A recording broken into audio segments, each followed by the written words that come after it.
Hello everyone, my name is Todd Hull and I am an associate professor in the Department of English at Hanguk University of Foreign Studies in Seoul, South Korea.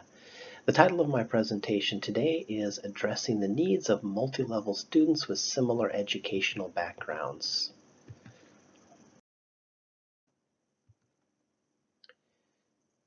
First of all, I want to talk about multi-level classrooms and how they differ around the world. So by multi-level classrooms, I of course mean classrooms in which there are students of differing levels, differing abilities, different proficiencies in the target language. There are ESL contexts in quote-unquote inner circle English-speaking countries such as the US, Canada, the UK, New Zealand, and Australia. For various reasons, you may have learners in the same classroom that are absolute beginners and quite advanced. This is something that happens more often in these quote-unquote inner circle countries. On the other hand, there are university general English classes for freshmen in East Asian countries such as Japan and South Korea. Now, in these classrooms, learners have a more standardized background and more uniform proficiency in English. This is due to a more uniform curriculum that is at the national level in countries like this. So students come in with similar educations there. Now, they have more uniform proficiency, but it's more uniform with the receptive skills of listening and reading rather than the productive skills of speaking and writing.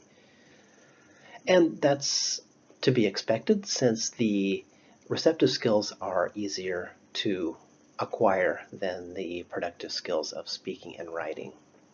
So what do we do with this particular situation? Well, one way to take advantage of this is providing learners with standardized input, such as a single reading passage for the whole class. So, as I mentioned, they have similar educational backgrounds. That means they have a similar lexicon. They know a similar number of vocabulary words, they know the similar grammar points and things like that. So you can give the whole class the same text. Then what you can do is you can allow individual learners to personalize their output according to their individual levels. And that gives them the freedom to produce the language at their own levels.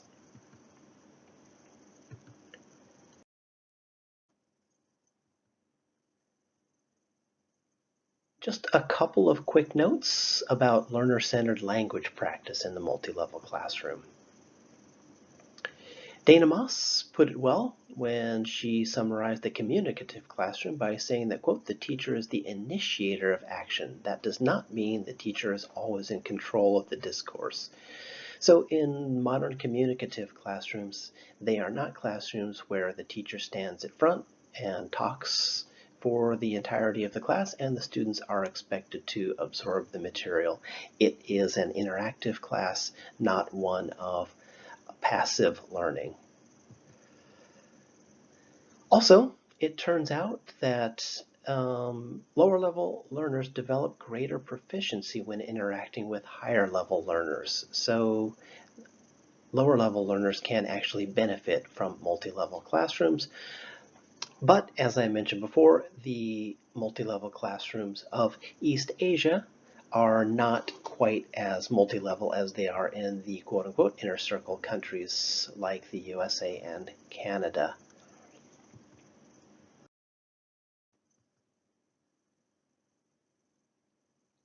Before we talk about the East Asian context upon which this presentation will focus the most, let's just quickly review some of the ways that of catering to different levels in ESL contexts with great variation. So one of the ways that instructors deal with this situation is to actually group learners according to their level. So they'll put the beginners together, they'll put intermediates together, and they'll put higher levels together. And this has indeed proven effective for some of these ESL contexts that I mentioned before. Another way is called differentiated instruction. So in this case, Instructors can see and decide what each individual learner needs and try to give them personalized materials that are a good match with their goals and their abilities. Now, on to the main focus of this presentation, multi-level learners in the East Asian University context. As I mentioned before, in this context, there is a generally uniform pre-university English education. So in this case, there's no need to group beginners with beginners, intermediates with intermediates, etc. Any learner in the class can partner up with any other learner in the class. That is one of the unique advantages of this situation. So the main method for addressing the needs of multi-level classes advocated in this presentation is to choose receptive material that is accessible yet challenging to the majority of the students in class. So again, their receptive skills of reading and listening are quite uniform, so you can select a text and you can be assured that every student in the text is going to be able to understand the majority of that text. And then what you do there to take advantage of the students' differing levels is in the output phase. You allow the students to personalize their output. So higher level students are able to produce higher level writing and higher level speaking, and the lower level students produce speaking and writing that is at their level. So in short, standardized receptive material, personalized productive material, or even more succinctly, standardized input, personalized output.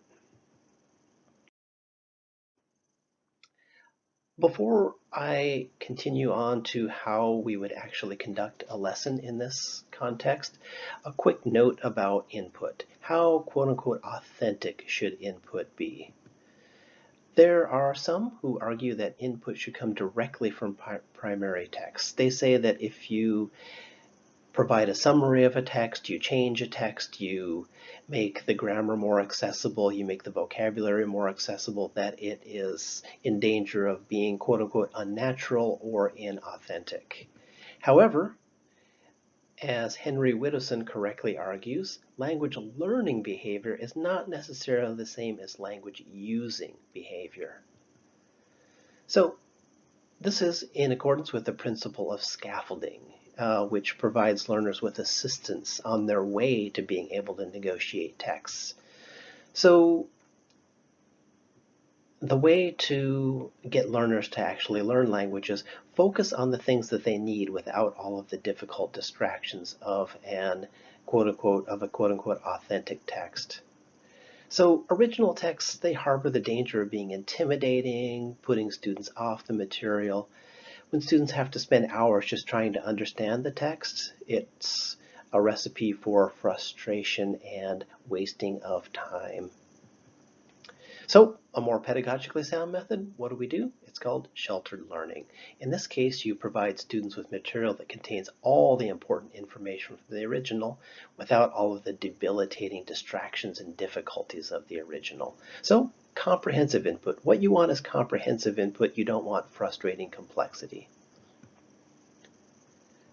Now, of course, for learners who wish, you can always link to the primary texts and they can peruse those if they want to. Okay, what do we do in the classroom? Well, first of all, as usual, select topics and texts that are appropriate for the teaching and learning context. And this is something that is done in every classroom, not just this particular classroom. Again, what are we talking about here? We're talking about providing the students with a summary of texts with all of the main points contained in the originals. So with these summaries, they can engage the text productively without undue frustration and wasting of time. Next, give the students comprehension questions for homework. So they have the text, you give them comprehension questions, they do the homework. This allows them to get the gist of the text, the main ideas of the text. Then you come to class, you check the answers to the comprehension questions, and that makes sure that the students have mastered the material. Once the students have mastered the material, then It's time for the students to engage with the material. This is the phase at which the students get their practice. They get practice in first writing and then speaking. And this is what we're in class for, is to give students practice. So what do they do first? They write. I give them a short paragraph because this is an in-class activity, so you don't want anything longer than a paragraph. So what you get them to do is react to the text in one of the academic formats that are useful in contexts like this. So you'll give them something like a reasons and examples paragraph, a cause and effect paragraph, an opinion paragraph, an opinion with a counter argument paragraph, and they have to react to the text in that format. Next, the speaking phase. Students get together with their classmates and they discuss their ideas with their classmates. This is the all-important and the crucial speaking phase, the practice that everyone is looking for. And that is the goal of all communicative classrooms. Also included in here is listening practice. So students actually have to understand the ideas of their partner. What I do here is I require the students to take notes on their interlocutor's ideas, and this is in accordance with what Widdowson said, that language learning behavior is different than language using behavior. So, of course, when you're just talking to somebody, you don't sit around taking notes.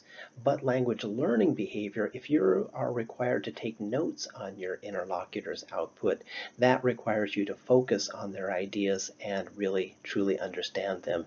And that way, students can have productive interactions about that. So that is the class there. You select the topic, you provide a summary of a text, not the original material. You make sure that students understand it. Then students have to react to it in writing, and finally they practice their speaking.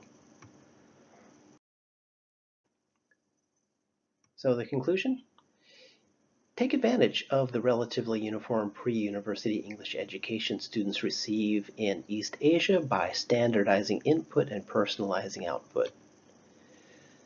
Summarize the material rather than giving authentic texts. Because authentic texts are frustrating, can be frustrating. And for the output phase, give the learners the freedom to choose their output formats, and also here freedom is provided for higher level learners to show what they can do. And finally, the goal of all classrooms, increase language proficiency by having learners practice the target language through interacting with classmates and discussing in discussions about the topics that are presented.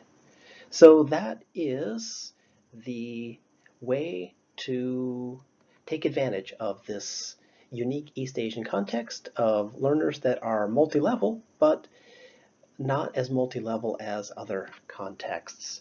And that is how that's how you can take advantage of this context, by standardizing input and personalizing output. After a semester of lessons like this, then one's classroom generally looks like this.